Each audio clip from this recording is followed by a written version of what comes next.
एक राज्य में एक बार एक सन्यासी आया और सीधा राजा के महल में चला गया। उस सन्यासी की वेशभूषा को देखकर राजा के किसी भी सिपाही ने उसे अंदर जाने से नहीं रोका। वो सन्यासी सीधा राजा के दरबार में चला गया। सन्यासी को अपने सामने खड़ा देख राजा ने उनसे पूछा, आप कौन है और क्या चाहते हैं? सन्यासी बोला, मैं एक आध्यात्मिक गुरु हूँ और प्रवचन देने के लिए दूसरे राज्य जा रहा था, लेकिन अब दिन ढलने को आया है तो मैं आज रात आपके महल में ही रुकूंगा। रात बिताने के लिए बस मैं थोड़ी सी जगह चाहता हूँ। सन्यासी की बात सुनकर राजा बोला, ये एक राजा का महल है, कोई विश्राम स्थल नहीं जो आप यहाँ पर रात में रुकना चाहते हैं। आप बाहर जाइए, वहाँ रहने की आपको कोई ना कोई जगह मिल जाएगी। सन्यासी ने राजा से फिर प्रश्न किया, महाराज क्या मैं जान सकता हूँ कि आपसे पहले ये महल किसका था? राजा बोले, मेरे पिता का था, क्योंकि मुझसे पहले वही राजा थे। सन्यासी ने फिर प्रश्न किया, अच्छा तो अब आपके पिताजी कहाँ हैं? राजा बोला, अब वह इस दुनिया में नहीं रहे, उन्हीं के बाद तो मैं राजा बना।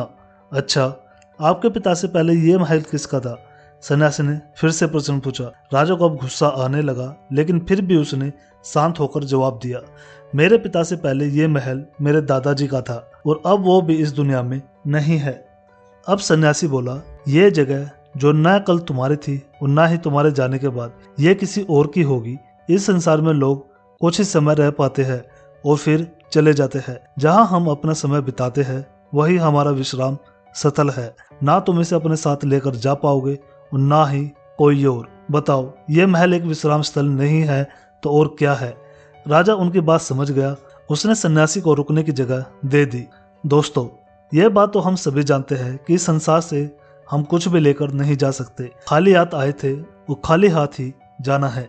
जब तक इस संसार में आप है तो मैं या मेरा इस चक्कर में ना पड़े। जिंदगी में धन, लोभ, लालच के पीछे ना भागे। भागना है तो खुशियों के पीछे भागे। जिंदगी का मजा बहुत पैसों में या फिर गाड़ी बाड़ी में नहीं है। जिंदगी का मजा है खुश रहने में। खुश रहो, क्योंकि दूसरे के बाद चाहे बहुत पैसा है, लेकिन इस दुनिया से वो जाएगा खाली हाथ ही और उसके धन का भोग कोई और करेगा। और अगर पैसा होकर भी आपका जीवन दुखों से भरा है तो आपकी जिंदगी अपने आप में ही बेकार है। याद रखना और इस पर गहराई से सोचना।